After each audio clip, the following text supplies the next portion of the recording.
আসসালামু আলাইকুম রেজিস্ট্রার কামরুল হোসেন ভাই। ওয়ালাইকুম আসসালাম। আমরা তো দেখলাম যে রিসেন্টলি বাংলাদেশের গভর্নমেন্টের পরিবর্তন হয়েছে। আওয়ামী লীগ সরকার আর ক্ষমতায় নাই। হয়তো অন্তর্বর্তীকালীন সরকার দু একদিনের ভিতরেই গঠিত হবে। কিন্তু এখানে যারা অ্যাসাইলাম সিক করেছেন, যারা বিভিন্ন মানবাধিকার সংগঠনের নামে দেশে বিভিন্ন দিন অনেক দিন ধরে আন্দোলন সংগ্রাম করে আসছেন বাংলাদেশের গভর্নমেন্ট পরিবর্তনের জন্য বা মানবাধিকার সংগঠনের দৃষ্টি আকর্ষণ করছিলেন, তারা অনেকেই অ্যাসাইলাম শিখে আছেন। এই পরিবর্তনের ফলে তাদের ইমিগ্রেশন স্ট্যাটাস কোনো পরিবর্তন হবে কিনা? এটি একটি চমৎকার কোশ্চেন। এই মুহূর্তে আমাদের অনেক ক্লায়েন্টরাই আসলে ফোন দিচ্ছে এবং তারা এই সংক্রান্ত ব্যাপারে জানতে চাচ্ছে। সেই কারণেই আমি মূলত আজকের এই ভিডিওতে আসছি লন্ডন বাংলা ভয়েসে এই সংক্রান্ত ব্যাপারে ডিসকাশন করার জন্যে।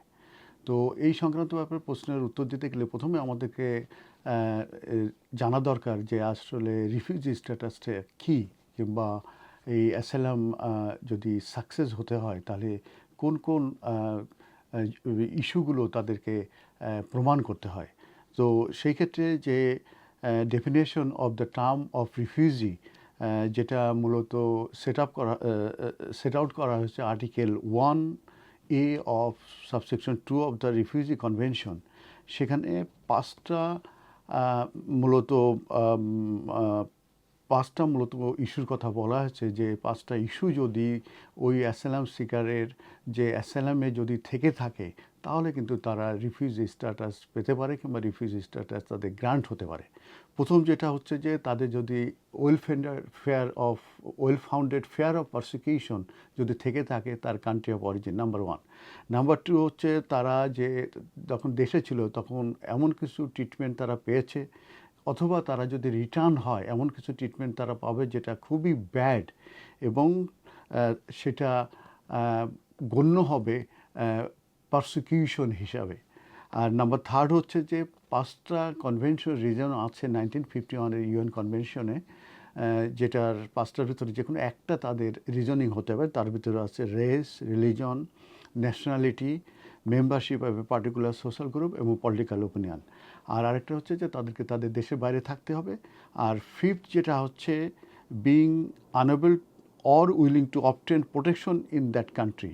এটি কিন্তু ভেরি ভেরি ইম্পর্টেন্ট যে তারা তাদের কান্ট্রিতে তারা কোনো রকম প্রোটেকশন কিংবা কোনো সিকিউরিটি তারা পাবে না, এবং তাদের যে গভর্নমেন্ট আছে তারা সেটা দেবে না। এবং আরেকটা জিনিস আমাদেরকে বলতে হবে যে প্যারাগ্রাফ 339 অফ দ্য ইমিগ্রেশন রুলসে বলা হয়েছে যে যে কোনো অ্যাসাইলাম সিকারকে তাদেরকে মাস্ট ইস্টাবলিশ যে তারা they will face real risk of serious harm in his country of origin যদি তারা তার কান্ট্রিতে রিটার্ন করে। এটা কিন্তু ভেরি ভেরি ইম্পর্টেন্ট যে তারা তাদেরকে প্রমাণ করতে হবে যে তাদের কান্ট্রিতে যদি তারা ফেরত যায় তাহলে সেক্ষেত্রে রিয়েল রিস্ক অফ হার্ম তারা ফেস করবে। তো এখন আমি আসছি যে যারা অ্যাসাইলাম সিক করেছে, যেরকম আমি এক্সাম্পল দিই যে কেউ যদি বলে থাকে আমি জামাত ইসলামের অ্যাক্টিভিস্ট কিংবা লিডার ছিলাম, কিংবা আমি ছাত্র দলের অ্যাক্টিভিস্ট কিংবা লিডার ছিলাম, এই ধরনের যদি তারা বলে থাকে এবং তারা যদি বলে থাকে যে আমি আওয়ামী লীগ গভর্নমেন্ট এবং তাদের যে র্যাব এবং যে পুলিশ আছে তাদের দ্বারা আমি পারসিকিউটেড ছিলাম এবং আমার পলিটিক্যাল ওপিনিয়নের কারণে, কিন্তু আমরা জানি যে এই জিনিসটা কিন্তু 5th অফ অগস্ট থেকে কিন্তু এটা চেঞ্জ হয়ে গেছে। সেই আওয়ামী গভর্নমেন্ট কিন্তু এখন আর এক্সিস্ট করে না। দেন প্রাইম মিনিস্টার, প্রাক্তন প্রাইম মিনিস্টার শেখ হাসিনা উনি পদত্যাগ করে উনি কিন্তু দেশ ত্যাগ করেছেন। অতএব এই মুহূর্তে কিন্তু আওয়ামী গভর্নমেন্ট কিন্তু এখন ক্ষমতায় নাই।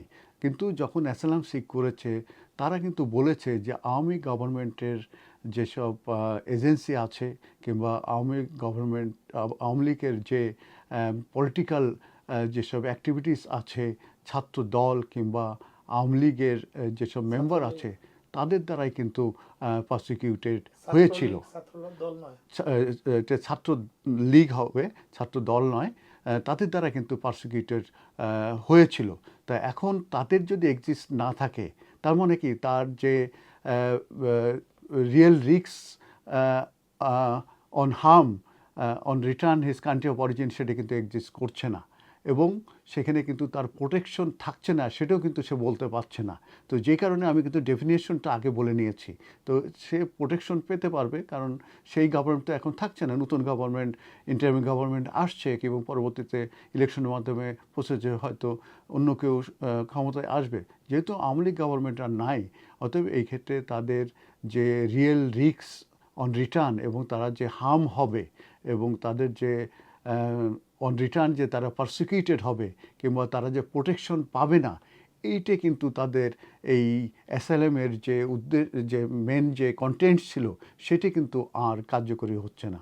তো যে কারণে এই চেঞ্জ অফ সার্কামস্টেন্সের কারণে বিশেষ করে যারা পারসিকিউটর, যারা পারসিকিউট করতো, তাদের যেহেতু থাকছে না, সেহেতু এই কেসগুলো কিন্তু উইক হয়ে যাচ্ছে, দুর্বল হয়ে যাচ্ছে, এবং রিফিউজি স্ট্যাটাস পেতে গেলে যে ডেফিনেশনের আমি পার্ট করে যেগুলো বলেছি সেগুলো কিন্তু থাকছে না।